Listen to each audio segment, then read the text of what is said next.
even though I was his older brother, I was looking up to him. He was very magnetic, very personable. So when Alan Oliver's younger brother Aidan died in November, his loss was felt by a large community. But it was Oliver who was responsible for planning the funeral because their mother had died about 2 years earlier.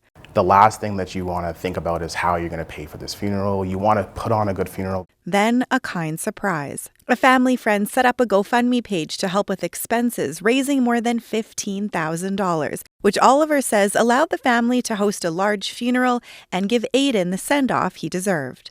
It just made me happy, honestly, happy knowing that the community is supporting us and that someone even thought of that. Oliver says on the day of the funeral, the organizer provided less than half of the donations in cash, telling him GoFundMe wasn't allowing her to withdraw the remaining $8,200. For the next nearly 6 months, Oliver tried to get the money from the organizer, text messages show, money that was still owed to the funeral home. Having a looming bill over your head prolongs that closure period. You could see there's, I think, 5 different transfers. But the money was long gone. Records show the organizer had withdrawn all of it around the time of the funeral. GoFundMe didn't tell him that until last week, despite Oliver first reaching out to them for help back in March.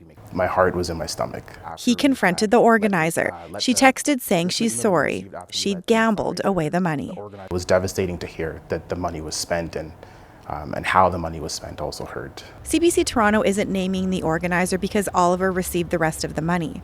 Only after public pressure, he says, a relative of the organizer sent it to him this week. But he says he feels let down by GoFundMe and wants the company to do more to ensure this doesn't happen to anyone else.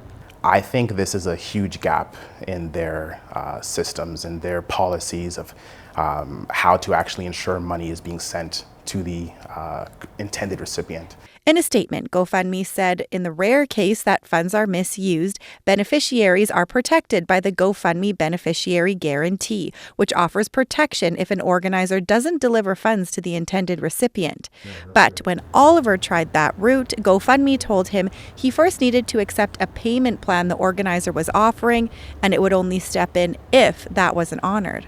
That's unacceptable because they have all the proof that the organizer has misused the funds, and the onus shouldn't be on myself. Lawyer Tanya Walker says while companies like GoFundMe aren't necessarily legally liable for money raised, there needs to be more in place to ensure the onus to get the money isn't on the intended beneficiary, especially since there is the increase of raising funds in this manner, but we also have the increase of fraud. We asked GoFundMe what steps it takes to ensure funds are distributed correctly and why it didn't intervene more in Oliver's case. A spokesperson told us the platform has zero tolerance for misuse and the organizer has since been banned. Angelina King, CBC News, Toronto.